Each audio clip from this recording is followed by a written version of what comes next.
Welcome to Expand Your Fempire with Caterina Rando, the podcast for women in business on a mission, sharing ideas to support you to grow, lead, and thrive. Now, here's your host, Caterina Rando. Welcome back to another episode of the Expand Your Fempire podcast.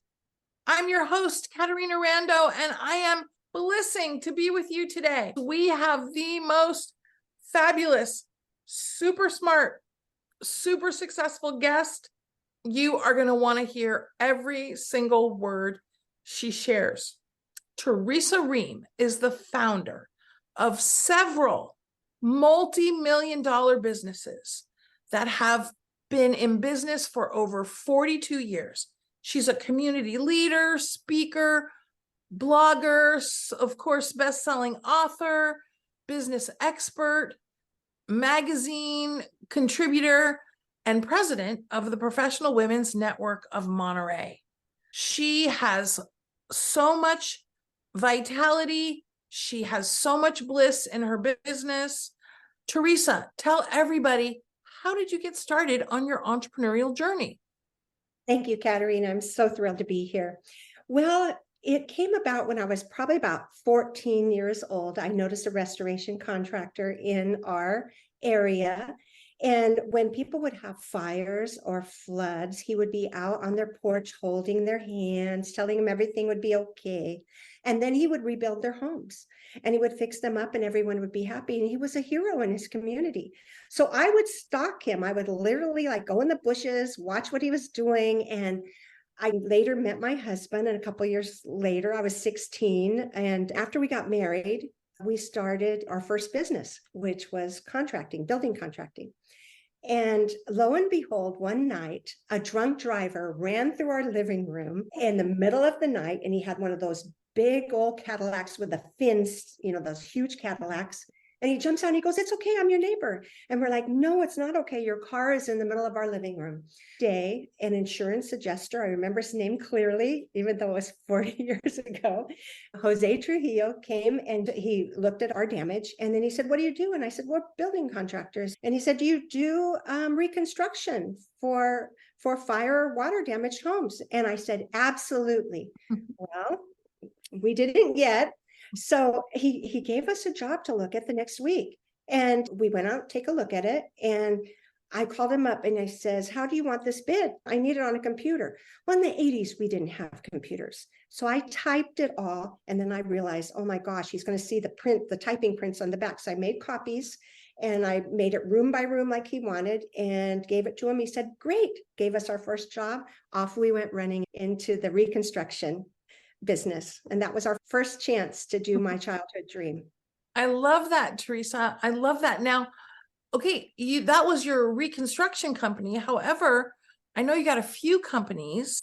Tell me and our listeners what other companies you have and why you got into those different other sectors. Yes. Well, after about 10 years of doing the reconstruction of homes, a man came to us and he was a little bit flaky, but he knew how to take care of the damage on the inside of the home. And I said, "Let's hire him. We can learn from him. And then, what happens." And so he taught us about it, and he was flaky. And then another man came to us and he wanted a job and he was just going to dig ditches. And we looked at him and we said, "Jesse, you're amazing. You have this huge heart. We want you to head up our mitigation division." And he said, "Oh my goodness." So he came aboard. We are celebrating his 30 years with us this year. And Wonderful. He's been with us 30 years. Then another man came to us and my whole life is serendipitous. Another man came and he said, "I design kitchens. Why don't you hire me and open up a cabinet store?" And we said, "Well, we don't do things like that." And he goes, "Well, come on, let's do it." And so we did. We built a cabinet store and he was amazing. He designed 2 kitchens in the White House. And he was just an amazing designer. And the same with flooring. A man came and he said, "Hey, you do a lot of flooring for your business. Why not open up your own flooring store?" And so off we went, and we didn't know what to name it. So I said, "Let's just call it the Floor Store." And now we're a Flooring America floor store to this day. That's wonderful. Now, but you have another new division too, I think, don't you? Yes, we just opened that and it's called First Team. And that does mostly the soft contents. So if we went all their things in your closet, stuffed animals, we reclaim those, make them look just like new. We bought all kinds of equipment to do that. And so we're doing that part. We have that division also. And that's like after a fire or a flood or something like that. Yes. Wonderful. Okay, Theresa, you and I have known each other for a while now. And of course, I'm amazed at how you run all these big, amazing companies. What are some of the guiding principles by which you run your business? Well, the first principle is the heart. And you say this all the time. I think that's why we're a good match, Caterina. You say you wear your heart. All of your business, yes. And that's what we do. We hire people with a heart. They can come and they can know everything about certain things. But if they don't have a heart, then we do not hire them, because we send these people into homes that it's a tragedy to them. They've lost everything. Some have lost pets. Some have lost their loved ones in the fire. We also do trauma cleans. So we go in after suicides. We have to know how to talk and be with the loved ones while we're cleaning up their homes.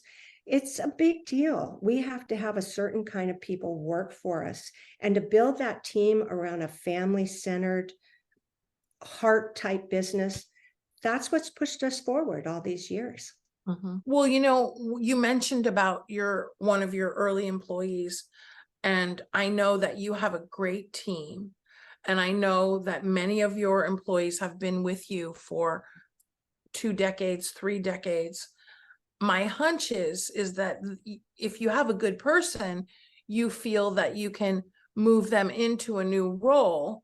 Say a little bit about your team development and how you run your organization, because the fact that so many of your employees are with you for so long must speak to your leadership. What we've done is we've set up teams in all of our businesses, whether they be construction, fire, water, the environmental, we do asbestos abatement. We set them up the same. The teams are all the same in our cabinet store, everywhere. That way we can scale our business. And these teams work together. We have an admin part of the team. We have an estimator, the salesperson. We have the person that actually is a foreman on the job. And then it goes down from there within the teams, the technicians and such. So everything has to have a system set up. And that makes it easier for our employees too, that each team is the same and they can mentor each other. And that's part of the job of the team, is to have everybody learn as much as they can in all the roles. Is that right or no? In the roles of their division, yes. And of course we cross-train too, because we get very large jobs where we have to have a small army out on them. So we do cross-train our employees too. So the systems are the heart of the business. It's said that the systems run the business and the employees run the systems. And that's how the company needs to be set up. And Theresa, I know you're very big on systems. I love that about you. Let me ask you this. Why do you think your employees are with you for so long? You have such great employee retention. Well, we treat them like people, not like employees. So Terry and I, my husband and I, my partner, we are down on their level. We're not in the ivory tower. We are rubbing elbows with them. Now we don't go out and do the mucky muck work anymore. We did it one time and it was fun, but we're with them and they know we're people just like them. And we are comrades with them. The other component is we try to build the individual. My mission statement is build the individual, grow the individual, build the family, inspire the community, and change the world. And we saw this from day one when we took people that really shouldn't have been given jobs in some instances and saw their heart.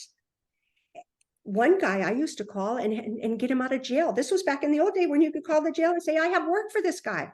And I found out he was amazing. And you know what, that man, he worked for us for like, he's still a really good friend, him and his wife. He went on to be like a worldwide adjuster. So he'll go to Taiwan, he'll go to England, and he'll adjust the jobs for the insurance companies.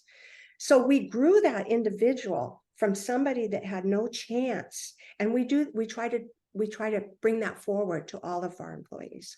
That's beautiful. My friend, for people that are listening that are not familiar with the term, what does an adjuster do? An adjuster adjusts your insurance claim. So he'll come out and he'll look at your job and he'll write everything down that needs to be replaced. And then usually a contractor will do the same thing.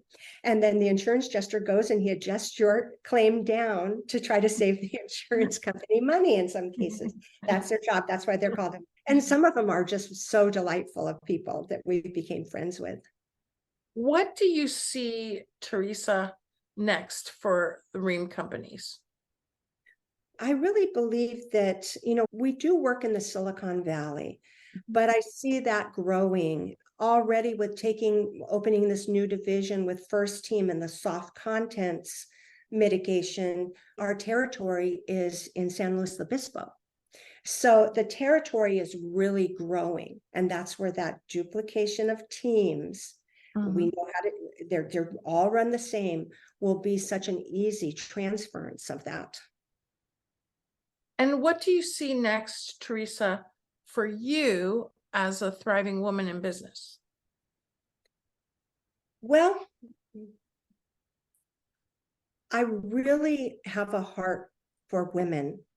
So, and this came from my grandmother. I sat on her lap. She'd tell me all the stories about Pennsylvania coal mines and how she would protect the women from the husbands that may have came home grumpy from the coal mines. And, sometimes they weren't very nice, and she would protect them. And I thought that was the best thing in the world. I would listen, and I'd have her tell the same stories over and over. And that's when I 5 or 6 years old, I was already an advocate for women. My mother, she had so many hardships growing up with alcoholic parents, and how she thrived and came forward. On each side, I had my father's mother telling me the coal mining stories, and I had my mother that was one of the people that would travel up and down in the Central Valleys picking. So they would live in their cars. You see pictures of them in tent cities and things like that. So I had 2 women from each side of my family, strong women, telling me stories of triumph that women did. Like my mother started her first business at 18 years old. She was brown. Brown women didn't start businesses. We found out later that we had some Nigerian in us. And so she really worked hard in 1938 to start a business at 18, and it was still thriving by the time I was married and away from home. She had that business. What type of business was it? She had a dog kennel where she would board all of Monterey's animals, and we knew so many people that would come. She also trimmed poodles just so beautifully with her pom-poms. She'd paint their nails. She'd spray on a puff of perfume and a little bow, and she was well loved in the Monterey County by so many. It's wonderful. Theresa, tell me one thing you learned about business from your mom. I learned that she just got down in her hands and built it. And that's what we did.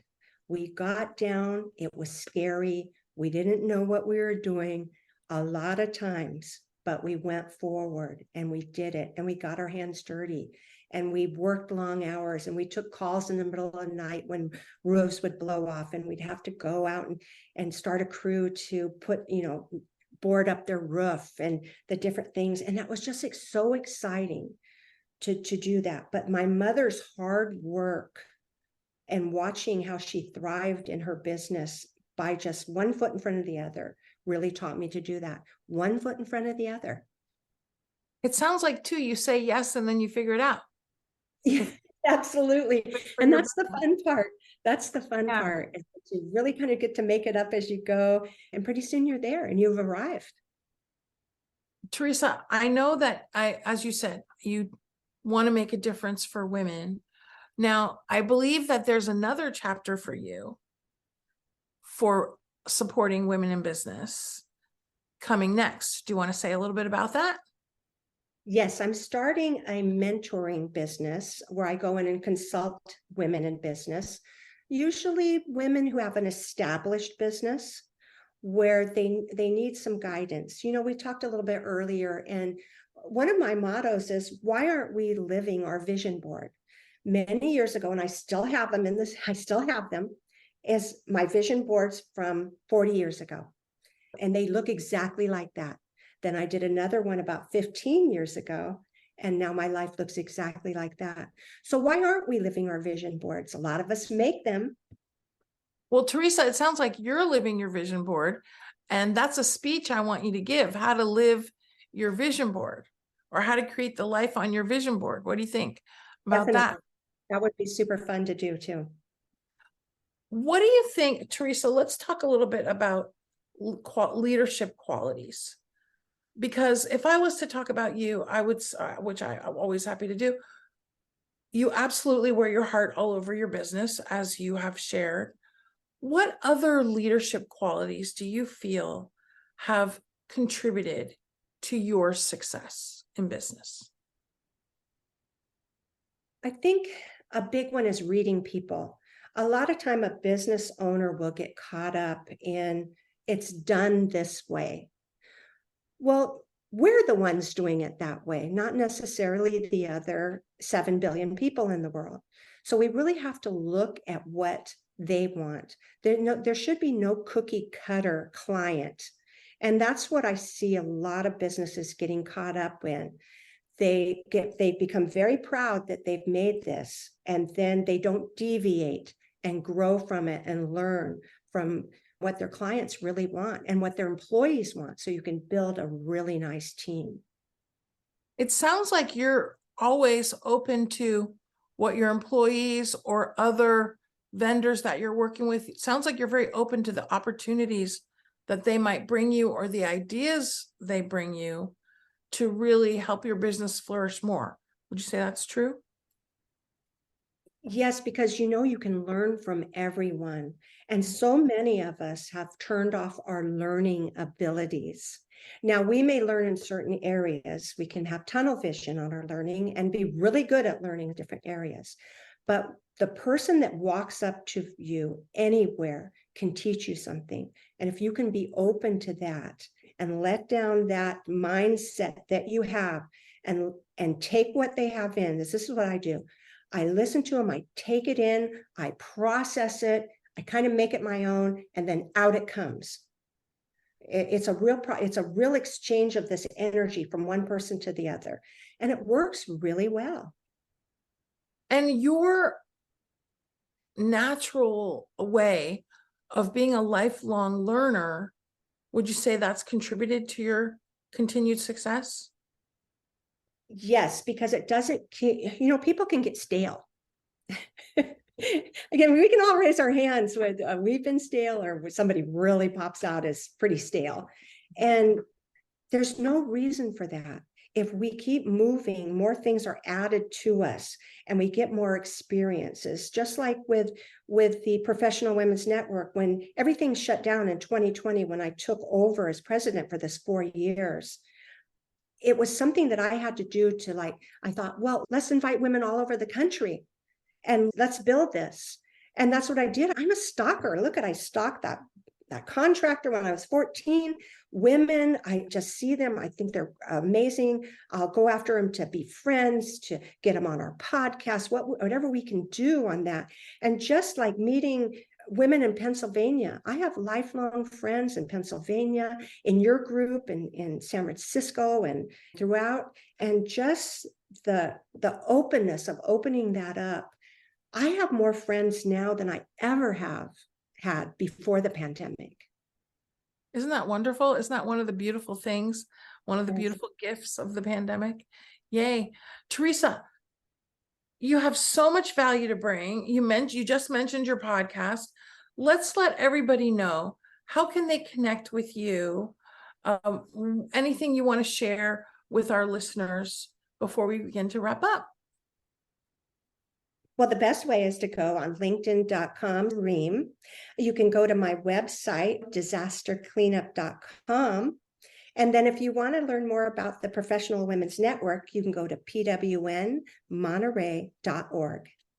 Wonderful. And we'll put all these links in the show notes, everybody, if you want to connect with Theresa.